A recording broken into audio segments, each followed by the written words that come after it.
Baik, shalom, selamat sore menit.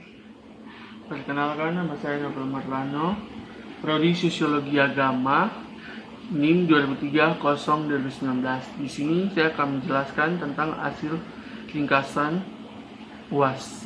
Sebelum saya masuk dalam penjelasan ringkasan UAS, terlebih dahulu saya mengawali dengan doa. Berdoa mulai. Berdoa selesai.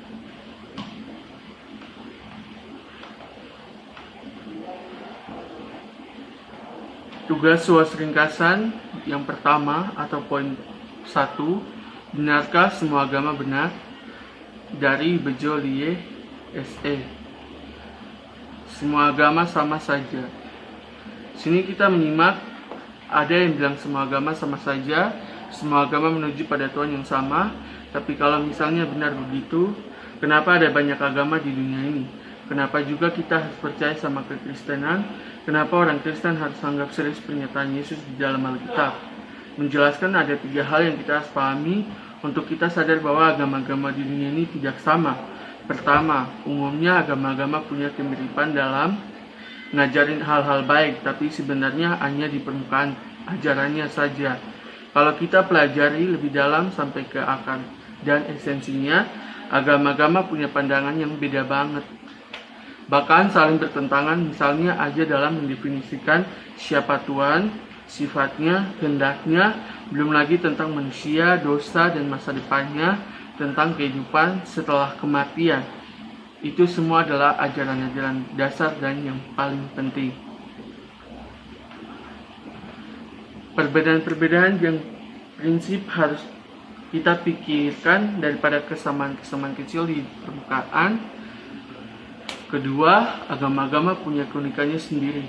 Kita nggak boleh mengecilkan atau mengabaikan kekhasan tiap agama dengan cara nyamain semua agama, karena itu justru sikap yang tidak respect. Ketiga, prinsip-prinsip kebenaran agama yang dimiliki tiap agama tidak cuma beda, tapi bertolak belakang secara logika.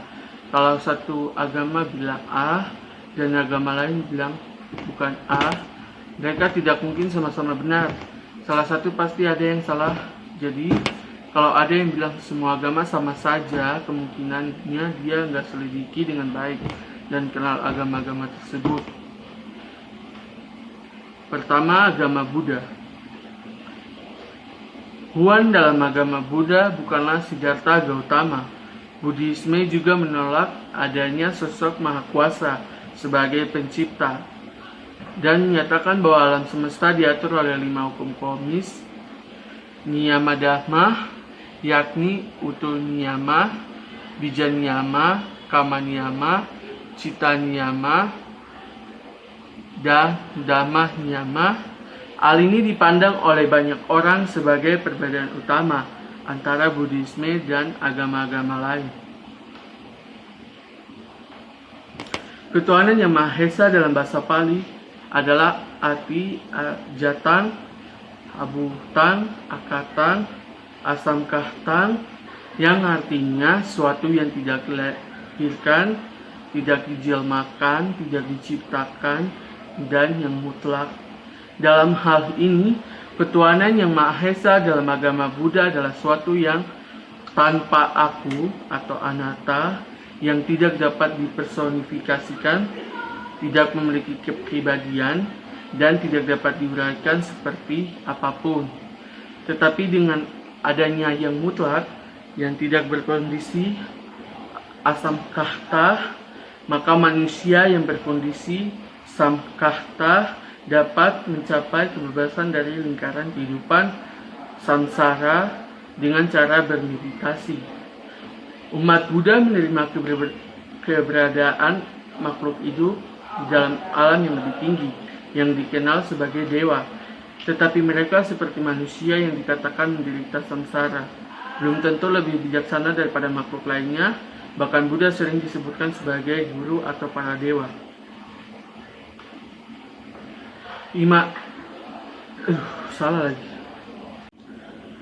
Ibadah umat Buddha lebih fokus pada hukum spiritual alam semesta untuk mencapai pencerahan diri.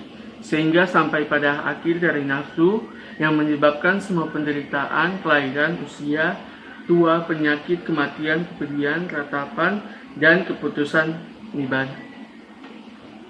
Kita lanjut pada poin yang dalam agama Kristen. Agama Kristen, dalam pandangan Kristen baik menurut denominasi gereja Katolik, Protestan, gereja Ortodoks, Tuhan adalah suatu hakikat tunggal yang dinyatakan dalam 3 pribadi yang berbeda, yaitu Bapa, Anak, dan Roh. Dalam pandangan ajaran Kristen, segala daya upaya manusia menjelaskan pribadi Tuhan akan berakhir sebagai sebuah misteri belaka. Namun iman Kristen mengenal Tuhan dengan 3 pribadi berakhir. Namun suatu hakikat ini lewat perjalanan panjang bangsa Israel sampai pada masa Yesus. Dalam kitab Kejadian ayat 1 pasal 1 ayat 1 sampai 3, pada mulanya Allah menciptakan langit dan bumi, belum berbentuk kosong dan gelap gulita, menutupi samudera raya, dan roh Allah melayang-layang di atas permukaan air. Berfirmanlah Allah, jadilah terang, lalu terang itu jadi. Iman Kristen memandang pribadi Allah yang menciptakan firman dan rohnya adalah 3 pribadi yang berbeda namun satu hakikat, sedikit berbeda dengan iman Yahudi yang memandang baik firman dan roh adalah salah satu bagian di dalam pribadi Allah yang tunggal saja. Iman Kristen juga disebut sebagai monoteisme trinitarian, sedangkan iman Yahudi disebut monoteisme dan unitarian.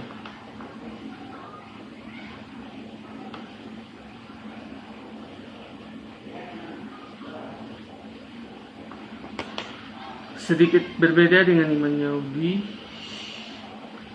pandangan Kristen mengenal 3 pribadi, satu hakikat. Ini sangat dipengaruhi oleh perjalanan hidup dan karya keselamatan yang dilakukan oleh Yesus Kristus. Sebab menurut kitab Injil Yohanes pasal 1 ayat 1 sampai 3, dalam pandangan iman Kristen, Yesus adalah firman Allah, seperti yang tertulis dalam kitab Kejadian, yang juga bersama dengan Allah saat penciptaan dunia yang menjadi manusia. Oleh karena itu, iman Kristen menggelar Yesus sebagai anak Allah. Istilah anak Allah ini dipakai untuk menyatakan pribadi Yesus yang adalah anak manusia atau sepenuhnya namun berasal dari Allah dan keluar daripadanya. Yesus dipandang sebagai salah satu bagian dari diri Allah yang berhakikat tunggal, itu sebagai firman Allah. Yesus dipandang sebagai sepenuhnya Allah sebab ia adalah firman dan sekaligus sepenuhnya manusia.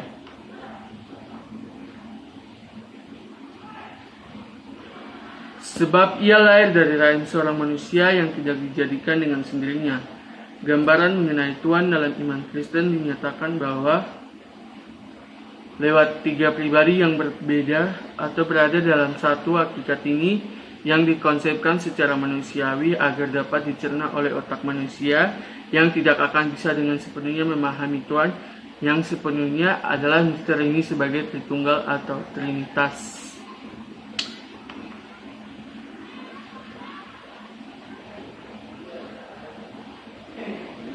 Istilah Trinitas sendiri baru muncul 3 abad setelah masa para rasul. Oleh karena itu, kata Trinitas tidak akan ditemukan dalam Alkitab. Sebab Trinitas secara harfiah bukanlah nama Tuhan. Trinitas hanya sebuah konsep yang digunakan untuk menjelaskan kemanunggalan Bapa, Anak, dan Roh di dalam Allah. Kita lanjut pada agama Islam. Menurut ajaran Islam adalah salah satunya Tuhan yang berhak disembah, memiliki nama terbaik, dan memiliki sifat karakter tertinggi. Ajaran monoteisme Islam disebut tauhid, yang diwajibkan pengesahan Allah dalam hal kekhususan Tuhan bagi menjadi 2 bahasan, tauhid rububiyah dan tauhid asma wa sifat. Sedangkan pengesahan Allah dalam hal yang diwajibkan dibahas dalam tauhid uluhiyah. Tauhid monoteisme. Dalam tauhid rububiyah, Allah dianggap sebagai salah satu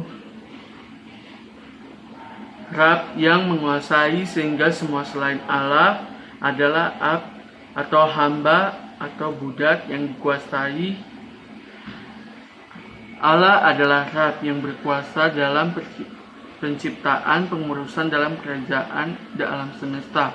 Allah sebagai satu-satunya pencipta adalah juga yang memberi rezeki, yang menghidupkan, yang mematikan, serta yang memberikan kebaikan dan keburukan. Allah yang mengurus segala sesuatu, semua urusan yang ditangani adalah kebaikan, dan Allah Maha Kuasa terhadap yang dikehendaki. Dalilnya adalah ayat dalam Al-Quran, segala penciptaan dan urusan menjadi haknya.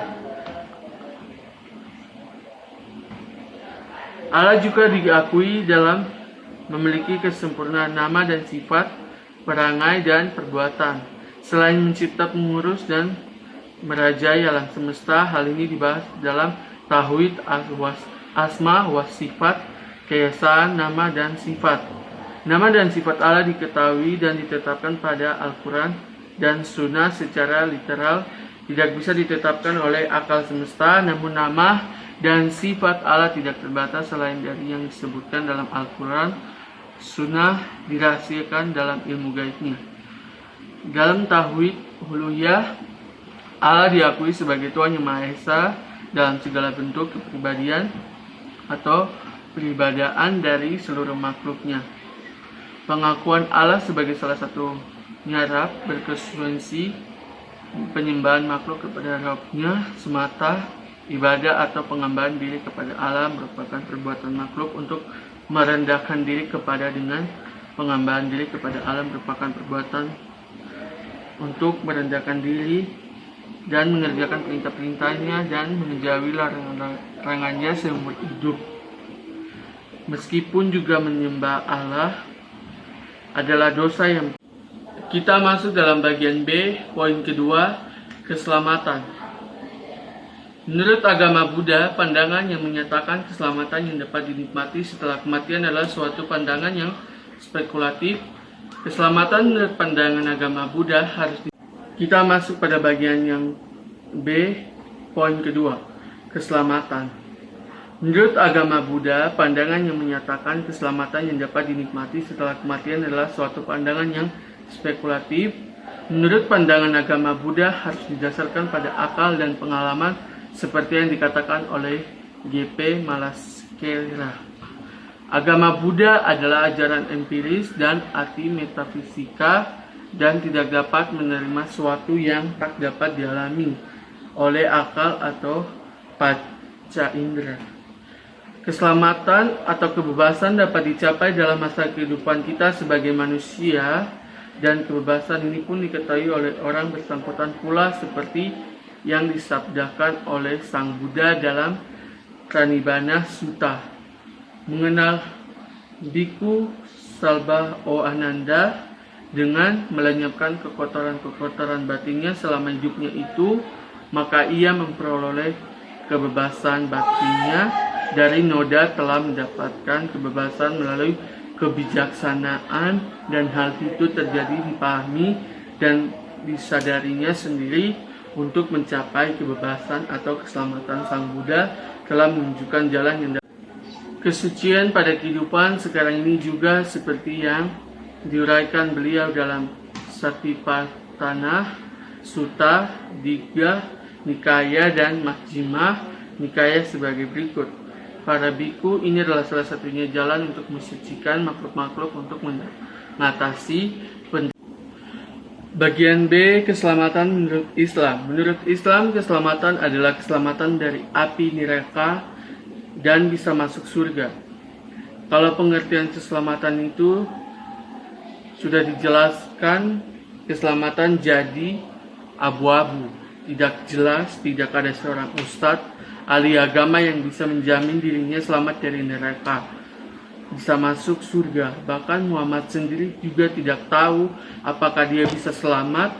Beliau memberi jawaban yang terus terang, Mahadri mah yufalu bil wahlabikum, aku tidak tahu apa yang akan terjadi atas diriku dan dirimu.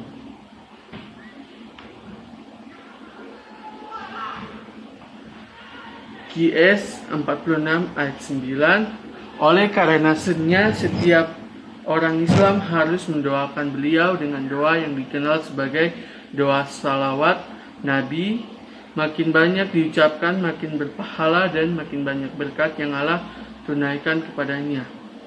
Allahumma sholli ala sayyidina Muhammad wahala sayyidina Muhammad, yang artinya, ya Allah selamatkanlah junjungan kami Muhammad dan keluarga junjungan kami Muhammad.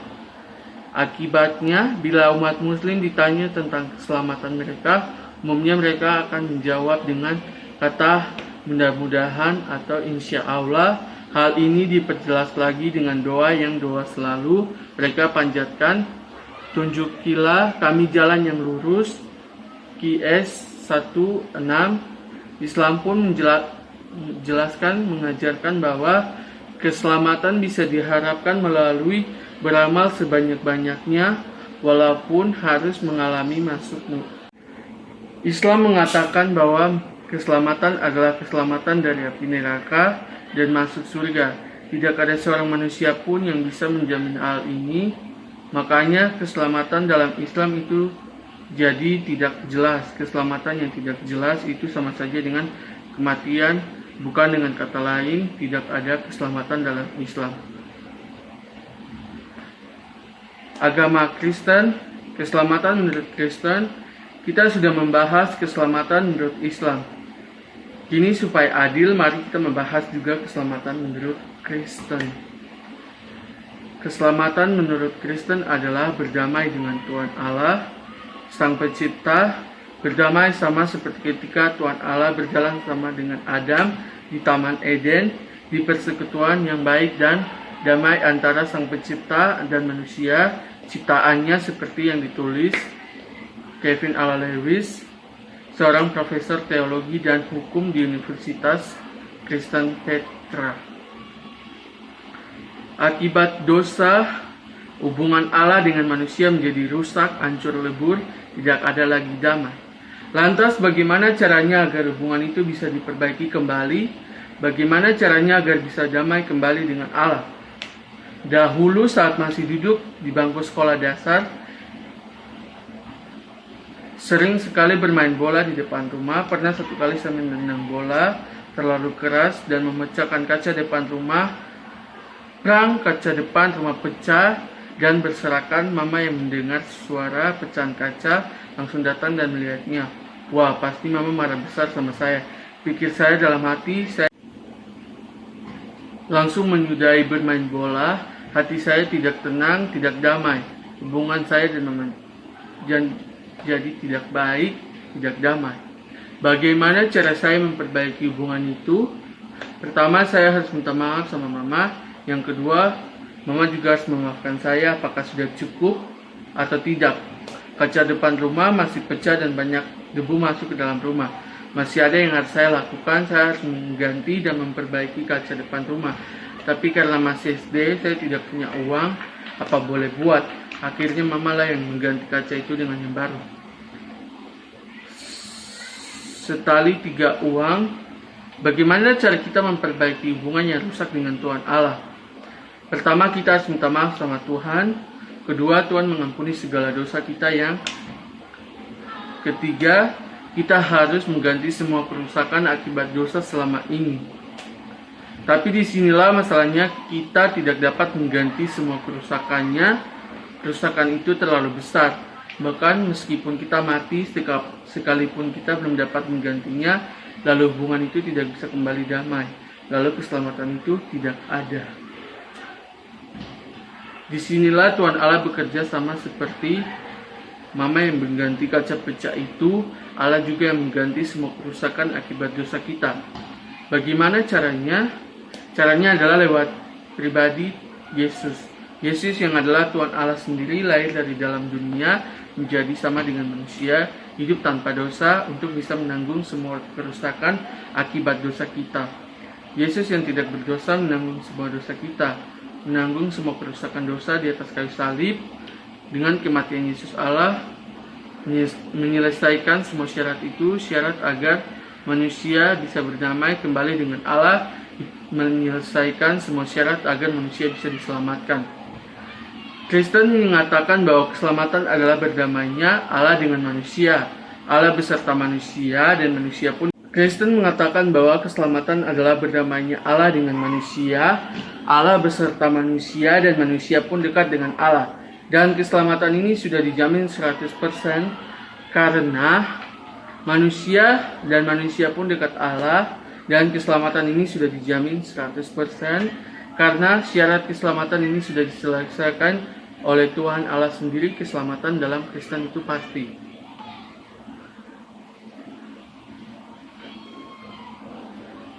Walaupun Muhammad sendiri tidak tahu akan masuk ke neraka atau surga, tetapi beliau berani menjamin seseorang dapat masuk ke surga. Beliau mengatakan bahwa yang membuat selamat dunia akhirat adalah ibadah dan amal soleh yang didasari oleh iman terhadap Allah Subhanahu Allah.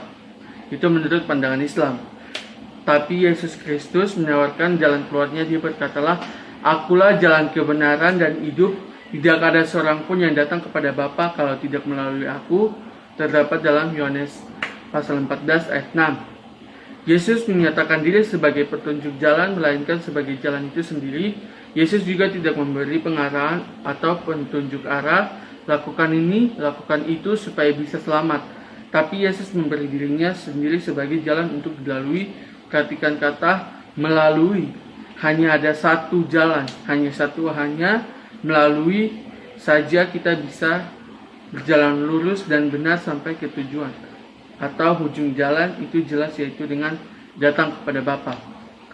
Akulah jalan, kata Yesus. Pernyataan itu gamblang sehingga tidak perlu ada keterangan tambahan pada kata-katanya. Bukan jalan memutar, bukan jalan bengkok, bukan jalan pintas, ataupun pokoknya Yesus adalah jalan dalam arti yang sesungguhnya, yaitu sebagai jalan yang bisa dilalui dari sini ke sana, dari kita manusia kepada Bapa. Bagian ketiga atau poin ketiga atau bagian poin C, menurut Leonard Siddhartha, apakah semua agama menyembah Allah yang sama? Tuhan dipahami sebagai Roh Maha Kuasa dan asas dari suatu kepercayaan. Tidak ada kesepakatan bersama mengenai konsep ketuhanan, sehingga ada yang berbagi konsep ketuhanan meliputi teisme, deisme, panteisme, dan lain-lain. Dalam pandangan teisme, Tuhan merupakan pencipta sekaligus pengatur segala kejadian di alam semesta. Menurut deisme, Tuhan merupakan pencipta alam semesta, tetapi tidak ikut campur dalam kejadian di alam semesta. Menurut panteisme, Tuhan merupakan alam semesta itu sendiri. Para cendekiawan menganggap berbagai sifat-sifat Tuhan berasal dari konsep ketuhanan yang berbeda-beda. Yang paling umum di antara ibadahnya adalah Maha Tahu, mengetahui segalanya, Maha Kuasa, memiliki kekuasaan tak terbatas, Mahadah, hadir dimanapun, Maha Mulia, mengandung segala sifat-sifat baik yang sempurna, tak ada setara dengannya, bersifat kekal abadi. Penganut monoteisme percaya bahwa Tuhan hanya satu dan ada satu, serta tidak berwujud tanpa materi, memiliki pribadi segala sumber kewajiban moral terbesar yang dapat direnungkan. Banyak filsuf abad pertengahan dan modern terkemuka mengembangkan argumen mendukung dan membantah keberadaan Tuhan. Ada banyak nama untuk menyebut Tuhan dan nama yang berbeda-beda.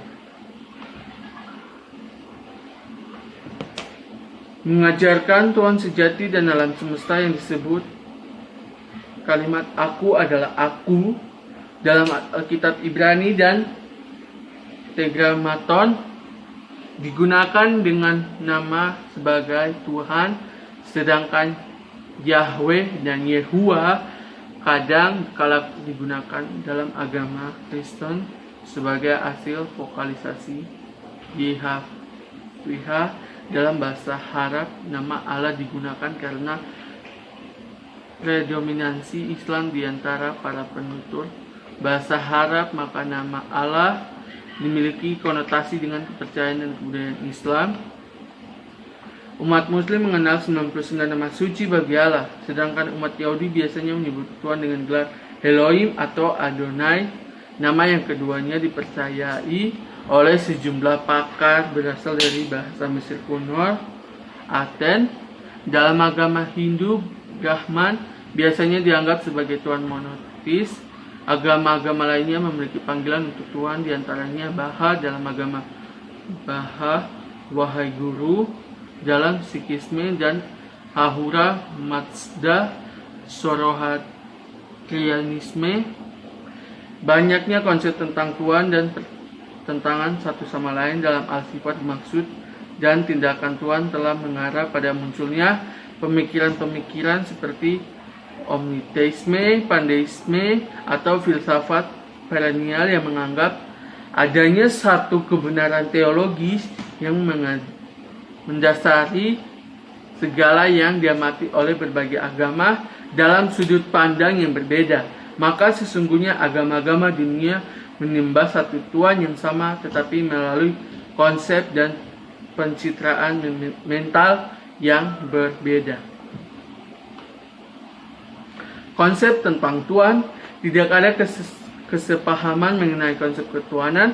Konsep ketuhanan dalam agama Samawi meliputi definisi monoteisme tentang Tuhan dalam agama Yahudi. Pandangan Kristen tentang Tritunggal dan konsep Tuhan dalam Islam, agama-agama Dharma juga memiliki pandangan berbeda mengenai Tuhan. Konsep Tuhan, ketuhanan dalam agama Hindu tergantung pada wilayah sekte, kasta, dan beragam mulai dari paneteistis, monoteistis, politeistis, bahkan ateistis.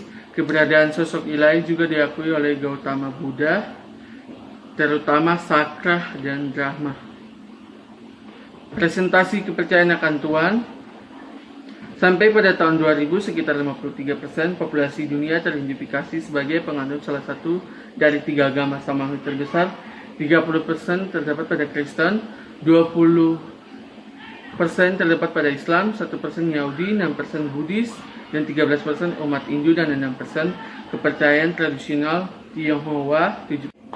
Penganut kepercayaan tradisional Tionghoa 7%, penganut agama lainnya, dan kurang dari 15% mengaku tak beragama. Kebanyakan agama yang dianut mengandung kepercayaan akan Tuhan, roh, dan dewa-dewi, dan makhluk gaib.